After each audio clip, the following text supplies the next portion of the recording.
Económico y Social, preguntarle al doctor Leonel Fernández acerca de la sugerencia que hizo el Fondo Monetario Internacional de retomar la reforma fiscal y llegar a un consenso hacia el gobierno. Mire, la reforma fiscal inicialmente está concebida en la Ley 1-12, que es la Ley de Estrategia Nacional de Desarrollo. Se contemplaron 3 pactos: el pacto fiscal, el pacto eléctrico y el pacto educativo. Ahí están. Entonces, eso viene desde el 2012. Incluso en medio de una campaña electoral, siendo candidato de un partido opositor, candidatos de partidos opositores no hablan de reforma fiscal, porque el tema fiscal siempre es odioso. La gente entiende que le afecta a su bolsillo, y a pesar de eso, lo planteamos, la necesidad de una reforma fiscal. Siempre se ha planteado. Ahora, el tema es qué tipo de reforma fiscal. Y yo creo que, lamento, me han hecho la pregunta, ahora tengo que romper el sentido de la unidad y plantearlo de la fuerza del pueblo. Entendemos que la propuesta fiscal que se planteó fue fallida. Y fue fallida porque para ser viable en tiempos actuales tiene que ser una reforma fiscal progresiva, no regresiva.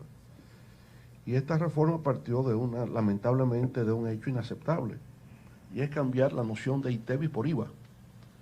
Con lo cual quiero decir lo siguiente, para ponerlo gráficamente: si usted compra un jugo de tomate o un jugo de naranja, embalsado, etcétera, en un supermercado, le van a cobrar un 18% de impuesto de ITEVIS, pero por el producto elaborado, industrializado.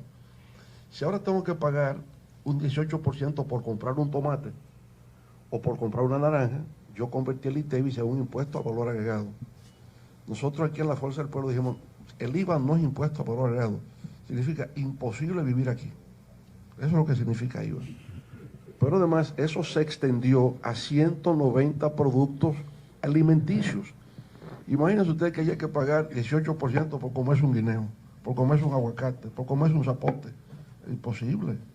Entonces ya por ahí fue una reforma fiscal fallida.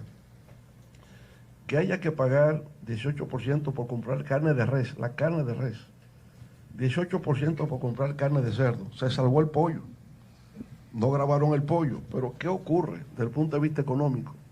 Que si usted graba carne de cerdo y usted graba la carne de res y no graba el pollo, ¿qué va a hacer el consumidor? Compra pollo. Si aumenta la demanda del pollo, aumenta el precio, y por tanto, en el alza de precio es igual que si lo hubiera grabado. Todo fue muy mal concebido.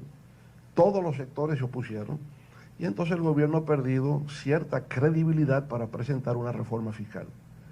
Esto, por supuesto, en un contexto internacional que no favorece, porque es un contexto todavía de incertidumbre y de mucha volatilidad. El momento no es adecuado. Toda reforma fiscal, para ser posible, necesita de 3 componentes. Primero, que se justifique económicamente, la nuestra está justificada económicamente. Segundo, que sea socialmente incluyente. Y tercero, que sea políticamente viable. Si no reúne esos 3 componentes, es difícil pasar una reforma fiscal. En tiempos actuales, donde quiera que usted mire, que se haya intentado, en Colombia, en Kenia, en África, no ha podido ocurrir. En Inglaterra no ha podido ocurrir, por las circunstancias que estamos viviendo, de guerras arancelarias, expectativas de inflación.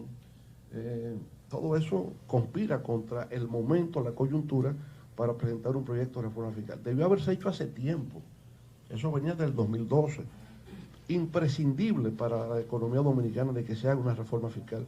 Mire, yo veo en la prensa de hoy una propuesta en el Congreso de modificación de la Ley 1-90 para ampliar el límite del endeudamiento. Ese endeudamiento viene por 2 razones. Primero, el déficit del sector eléctrico, que para este año proyecta 1.700 millones de dólares. 1.700 millones de dólares se proyecta el déficit del sector eléctrico, y ese déficit del sector eléctrico tendría que plantearse en el marco de la reforma fiscal.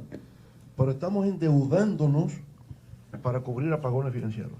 Entonces el país no puede seguir por esa vía, y ya tenemos un nivel de endeudamiento muy alto que en algún momento no estaremos en condiciones para cumplir nuestras obligaciones y caer en un default. Todo eso hay que evitarlo, lo entendemos. Habrá que replantearse a futuro cómo a través del Consejo Económico y Social se puede resolver ese tema. Pero obviamente que una reforma fiscal es competencia en principio de un gobierno. Le corresponde al gobierno. Bien. Una última pregunta. Sí.